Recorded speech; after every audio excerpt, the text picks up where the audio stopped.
Hua Tianming telah berada di jurang-jurang dalam beberapa tahun ini, dan tentu saja tahu krisisnya. Hanya saja ada begitu banyak orang kudus di baris ini, dan Yaseng ikut dengannya. Dia dan peternakan, dan sebagainya, tidak berharap itu menjadi sangat sulit. Sekarang saya tidak bisa mengurusnya begitu banyak. Melihat iblis kecil itu akan bergegas lagi, lengannya adalah gelombang lembut. Pedang panjang ungu sudah ada di tangan. Kemudian lengan itu adalah sebuah lagu, pedang tajam itu membumbung tinggi, dan cahaya pedang tajam mengalir ke arah iblis kecil itu. Tetapi ketika dia baru saja menikam pedang, iblis kecil itu berlari lagi tanpa bayangan.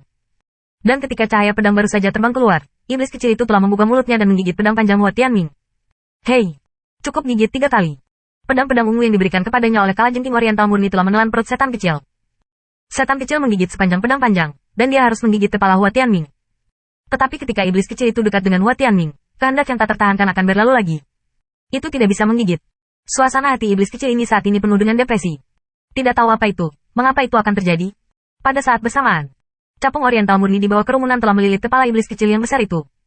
Sebuah kekuatan yang kuat berkumpul di tangannya dan kemudian didorong ke bawah. 2 tangan hitam yang melayang di udara, persis sama dengan gerakannya, menghantam punggung iblis kecil yang besar itu. Turun. Hei! Seiring dengan suara teredam yang sangat besar. Ini adalah iblis kecil bernama Marah, dan keseluruhannya menabrak lumpur lunak di bawah. Setelah langkah ini, murni timur belum menghentikan ofensif.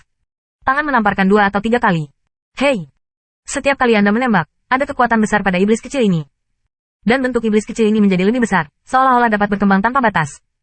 Tetapi ketika jatuh ke lumpur lunak ini, tubuh besar itu menjadi tidak praktis. Setiap kali ia menyerang timur yang murni, ia akan tenggelam lebih dalam. Setan kecil ini tidak bisa membunuhnya sama sekali. Murni timur tidak akan membunuhnya. Sekarang saya hanya ingin menjebak orang-orang kecil ini, dan kemudian semua orang mengambil kesempatan untuk melarikan diri dari kabut ungu ini. Sama seperti kalajengking murni di timur mendorong iblis kecil ini ke tanah, murni timur Jun tidak melupakan Yuan asli kepada orang-orang kudus, mengingatkan iblis kecil lainnya untuk berlari. Dalam proses menghadapi iblis-iblis kecil ini, yang murni timur memiliki beberapa peran. Jika ada orang yang merindukannya, ada banyak orang suci di hadapan orang-orang kudus, tetapi mereka takut bahwa mereka akan dimakan oleh setan-setan kecil ini. Setelah iblis kecil itu ditabrak ke bawah tanah, mata murni timur dan mata peternakan bertemu. Telapak tangan suami binatang berbalik dan mengambil karakter giok. Setelah jalan memasuki giok ini, itu akan ditembak di tanah. Boom! Seluruh bumi bergetar. Kuadrat 1000 mil ini hanyalah sebuah rawa yang lembut.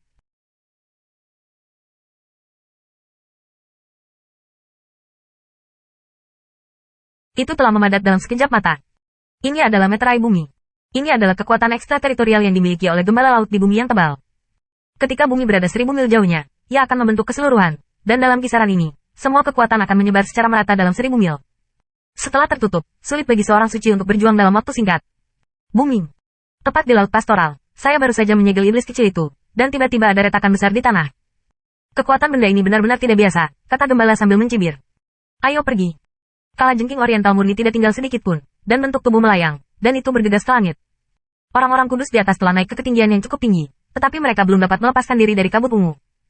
Pengejaran oriental murni umumnya mengejar, dan sekali lagi, Folly mengambil beberapa telapak tangan. Hei!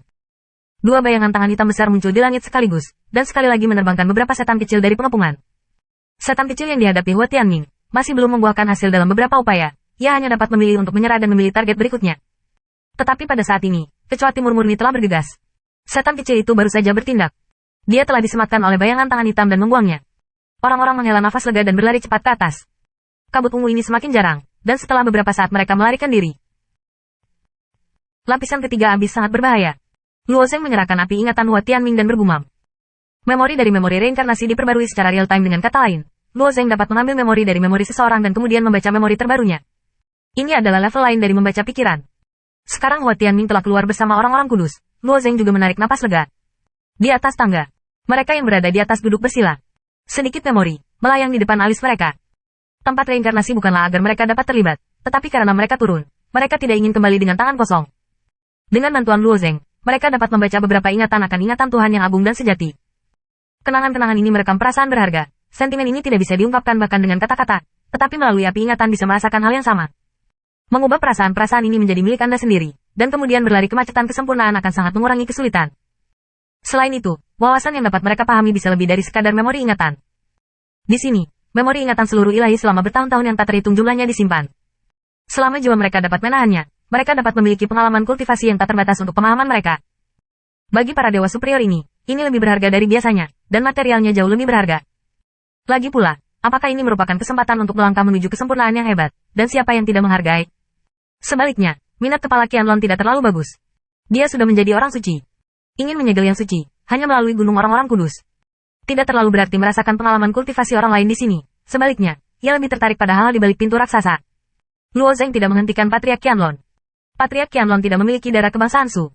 Dia memasuki aula reinkarnasi dan tidak bisa melewati gerbang kuil. Adapun apakah dia bisa mendapatkan kekuatan sihir tersembunyi, dia akan melihat kemampuannya. Sekarang apa yang ingin dipertimbangkan Luo Zeng adalah bagaimana keluar dari sini. Mereka memasuki daerah itu melalui gua-gua di tepi roh jahat. Tetapi bagian dari gua itu benar-benar hanya fantasi.